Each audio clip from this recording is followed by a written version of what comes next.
Son, not that barren wife. Mom, this is my wife. Don't say that to her. She is so special to me. Then let her give you a son. Can't you see how beautiful this woman is? This is the perfect woman you need.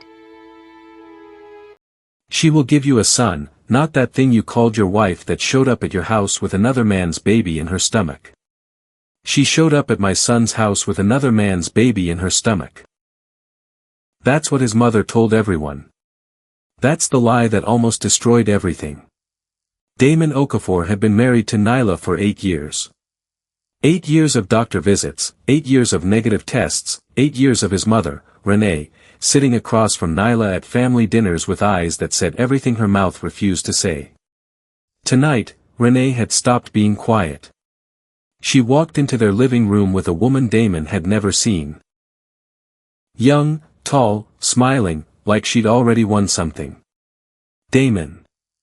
Renee set her purse down like she owned the floor. This ends today. I brought you someone real, someone who can carry your name forward. Nyla didn't move. She sat completely still on the couch, hands folded in her lap, eyes fixed on the carpet.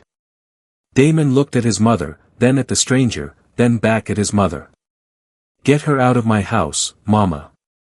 Now. The drive to the clinic was quiet. Nyla sat in the passenger seat with her window cracked, watching the city blur past. She didn't cry. She hadn't cried in years. Crying required energy she no longer had. The fertility specialist, Dr. Anita Foss, pulled up 2 chairs and sat across from them like she was about to deliver a verdict. Everything came back normal, she said. Both of you, hormones, scans, reproductive organs, all healthy. Nyla laughed, a short broken sound. So there's nothing wrong with me medically? No. Then why? Dr. Foss leaned forward. Sometimes conception is more complicated than test results can explain. There are couples with completely normal profiles who wait years. Medicine doesn't have every answer. Nyla stared at the floor. 8 years of prayers, 8 years of pills, 8 years of people looking at her like she was defective equipment, and the answer was, we don't know. She thanked the doctor, stood, and walked out. In the parking lot, she sat in the car alone for 4 minutes before Damon found her. He didn't say anything. He just put his hand over hers and kept it there. That was the thing about Damon, he always found her. But Renee wasn't done. She showed up the next morning while Damon was still in the shower. She walked past Nyla like she was furniture, sat at the kitchen table, and started talking. 8 years, Nyla. 8 years and not one child. What exactly are you waiting for? We're trying, Mama Renee. Renee's mouth twisted. Trying doesn't give me grandchildren. Trying doesn't carry our family name. God gives children in His own time. Then God has clearly decided something about you. Nyla's jaw tightened. She didn't answer. When Damon came downstairs, Renee switched to him immediately, like Nyla had already left the room. Your father built something. You are building something. But who gets it when you're gone? Who carries it? You cannot leave a legacy to no heir. Mama. Damon's voice was low and controlled. We've talked about this. You've avoided it. We're looking at IVF, surrogacy, adoption if we need to. Renee went silent for 1 full second. Adoption. You want to raise a stranger's child and call that my grandchild? Blood isn't everything in this family. It is everything. She stood. I won't watch you throw away your father's name. Not for her. Damon walked to the front door and opened it. Then stop coming to my house. Renee walked out without looking back, but the way she carried herself told Nyla something cold and certain, this woman would find another door. They hadn't always lived like this. There was a version of Damon and Nyla that most people never knew about, the version that existed before the money, before the house with the gate, before Renee started bringing guests. They had rented a single room on the third floor of a building where the landlord knocked on the door every month like he was running a collection. His name was Mr. Stokes. He was precise, impatient, and completely without sympathy. Tomorrow evening, he told them one Thursday, if I don't have my rent, your things go on the sidewalk. Nyla sold bean cakes from a folding table at the corner of their street. She'd wake up at 5 in the morning, fry until her arms ached, and come home with whatever the day had given her. Sometimes it was enough, sometimes it wasn't. Damon drove deliveries, long routes, low pay. Most of what he made went back into gas. They sat on their bed that night and counted what they had. It wasn't rent, not even close. They went to see Mr. Oki, a neighbor everyone said had money to spare. He heard them out, looked them over. You want me to lend to people with no stable income? We'll pay you back, Damon said, with hope. He shook his head. I don't take hope as collateral. Leave. Outside, people from the building whispered loud enough to hear. He's too proud for his situation. Life will teach him. Damon heard every word. He walked back upstairs, sat at the table, and opened his laptop. That night he finished a proposal he'd been writing for 3 weeks, a logistics contract, a real one. He submitted it at 11:47 p.m. He didn't tell Nyla. He didn't want to give her hope that might not come. 3 weeks later, the contract was approved. Damon told her in the kitchen. She dropped the spoon she was holding. He picked it up. Then she grabbed him and held on until her breathing slowed. We got it, she kept saying. We actually got it. 6 months after that, they moved. The new house had a gate, a real kitchen, a room Nyla walked into and stood in for a full minute without saying anything. Is this ours? All of it. She turned around slowly, her eyes wet, but she was smiling. Damon watched her and thought, if nothing else ever goes right, this moment was enough. It wasn't enough for everyone. At Nyla's birthday party, the first big one they'd thrown in the new house, Damon's uncles found corners to whisper in. A second wife is not a bad idea, just saying. He has everything now except what really matters. A home without children is a house, not a family. Renee arrived late. She walked in wearing something too nice for the occasion and immediately found the uncles. They spoke quietly, nodded a lot. When Damon spotted her across the room, he crossed it in 10 steps. You came to my wife's party to do this? Damon, leave. Both of you. Don't come back. He walked back to Nyla, found her laughing with a friend, and didn't tell her what had just happened. Some things she didn't need to carry. That night, after the guests were gone and the house was quiet, Nyla sat on the edge of the bed. What happens to me if something happens to you? Damon looked up from where he was removing his watch. Nothing is going to happen to me. Don't say it like that. Just answer the question. Her voice was measured, careful, like she'd been holding this question for a long time. Your mother has never accepted me. Your uncles tolerate me because of you. If you were gone, Damon, I feel like I'm standing in this house on borrowed ground. He sat beside her. Everything I own is ours. Not mine, ours. He said it slowly, like each word needed its own space. You were there when I had nothing. When there was no contract, no house, no plan. Nobody in my family believed in me. You did. Nobody gets to erase that. Nyla nodded, but her eyes stayed worried. I'm scared about this trip. I know. It's 2 days. I know. I have a bad feeling. He kissed her forehead. When I come back, we book the clinic. We try again. Not for Mama, not for the uncles. For us. She held on to that promise like it was something she could carry in her pocket. The plane went down on a Tuesday. The news broke at 6:47 p.m. A private aircraft lost contact with air traffic control, no confirmed survivors, search and rescue ongoing. Nyla's phone rang 6 times in 4 minutes. She answered none of them. She sat on the kitchen floor with her back against the cabinet and stayed there until it got dark. They came for the house on a Thursday, Renee, Damon's sister Tasha, 3 uncles, 2 family elders. They arrived at the gate like a delegation, like they'd rehearsed this, like they'd been waiting for it. Open the gate, Nyla. This house belongs to the family now.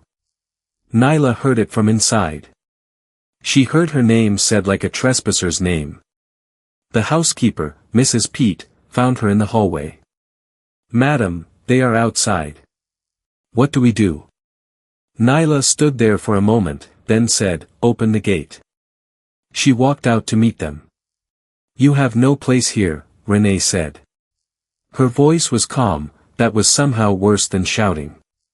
You gave him nothing. You built nothing that lasts. A woman without children has no claim. I sold food on the street so your son could chase his dream. Nyla's voice didn't break. I was there when your family called him a failure. I starved with him. I stood with him. And now you're telling me I built nothing. You lived here, Renee said. Don't confuse that with ownership. We need the car keys, Tasha added. The ATM cards, the phones.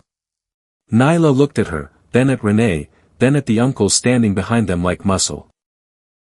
She reached into her pocket and placed the keys on the wall between them. If this is what gives you peace, she said, stepping back, keep it. She walked inside, packed one bag, and left the same way she came in, through the front door, in the clothes she was wearing, with nothing that had ever been given to her by anyone in that family. The market corner on Delver Street smelled like oil and early morning. Nyla set up at 5, her folding table, her small gas burner, her batter. She fried in silence while the city woke up around her. People stopped, bought, moved on. She didn't talk much. She didn't need to. One morning, a woman stopped and stared at her stomach. Baby coming soon? Yes, Nyla said. God bless you. The woman pressed extra money into her hand. Nyla looked down at the money. She had not told anyone whose baby it was. She had not told anyone anything. She just fried and saved and waited and refused to collapse. Some mornings she talked to the child inside her quietly, just to have someone to talk to. You'll never go hungry. I promise. Damon woke up not knowing what month it was. The hospital ceiling was white. A nurse was checking something on a clipboard. When she looked over and saw his eyes open, she stopped moving entirely. Sir, can you hear me? Where am I? His voice came out strange, thin. You're in a hospital. You've been unconscious. How long? She hesitated. 7 months. The room went quiet in a way that felt physical. 7 months. I need to call my wife. He sat up too fast, his vision blurred. Can I use your phone? The number rang twice, then, the number you are trying to reach has been disconnected. He asked for discharge. The doctor made him wait one more day for results. He sat in the bed and stared at the ceiling and felt something wrong pulling at the center of his chest, not grief, not fear, a question he couldn't name yet. The gate of his own house was answered by a man he'd never seen. Renee and Tasha were in the living room when he walked in. They stared at him like he was a ghost, which he supposed he was. Where is Nyla? Renee composed herself faster than she should have. Damon, sit down. There are things you need to hear. Where is my wife? Tasha looked at her hands. She left. After the crash, she changed. She said she wasn't going to wait for a dead man. She took what she could and left with someone else. Damon stood very still. She left. Yes. Nyla. Yes. He was quiet for a long time. The woman who sold bean cakes at 5 in the morning so I could pay my first business bill. That Nyla left. Grief changes people, Renee said. You changed the security. The old guards left when she left. We had to hire. Stop. He looked at his mother, really looked at her. At the way she was sitting, at the way Tasha wouldn't look up, at the specific silence in the room. Something isn't right. He walked out. He found Abdul, the old gate guard, through the company's HR files. Abdul came to his office the next morning. He sat across from Damon and placed his hands flat on the table like he was steadying himself. She didn't leave, sir. Damon didn't move. They came the day after the crash. Your mother, your sister, the uncles. They told Madam the house belonged to the family.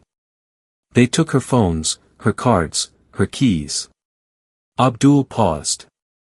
She only had the clothes she was wearing when she walked out. The office was very quiet. Do you know where she is? Yes, sir. Abdul looked at him. She's in my neighborhood. She sells at a corner in the morning. A pause. There's something else, sir. Damon waited. She's pregnant. He didn't call ahead. He drove to Delver Street at 6 in the morning, parked half a block away, and walked the rest. He saw her before she saw him. She was behind her table working, her hair pulled back, her stomach full and round. She was talking to a customer, laughing at something the customer said, a real laugh, the kind she used to give him when no one else was watching. He stood there for a moment. She turned around. The laugh stopped. Damon. He crossed the space between them in 6 steps. He put his arms around her, carefully, around the baby, and held on. I'm so sorry, he said into her hair. I'm sorry I wasn't there. I'm sorry I couldn't protect you. I know everything. I know what they did. She didn't pull back. She didn't push him away. She just stood there in the middle of Delver Street with her eyes closed and her hands gripping his jacket. Finally home, he called Renee, not to fight, not to explain, to say one thing clearly. Pack your things and leave my house. Both of you. Today. Damon, my name is Damon, and the woman you threw into the street is my wife. I did what any mother would. You threw her out with nothing while she was pregnant. You lied to my face when I came home. His voice didn't rise. That was the worst part for Renee. When Damon shouted, she knew how to handle it. This, she didn't know what to do with. I'll still send money every month because you're my mother. But I am done. You will not see the inside of my home again. He hung up. 3 weeks later, Renee and Tasha came to the new place. They stood at the door. Tasha's eyes were red. Renee said, please let us apologize properly. Damon stepped aside and let them in. 5 minutes, he gave them 5 minutes. Renee sat across from Nyla. She looked older than Damon remembered, smaller somehow. I'm sorry, she said, her voice cracking on the second word. I don't know what I became. I don't recognize it. Don't blame the devil, Damon said quietly. Own it. Renee nodded. You're right. Nyla didn't say.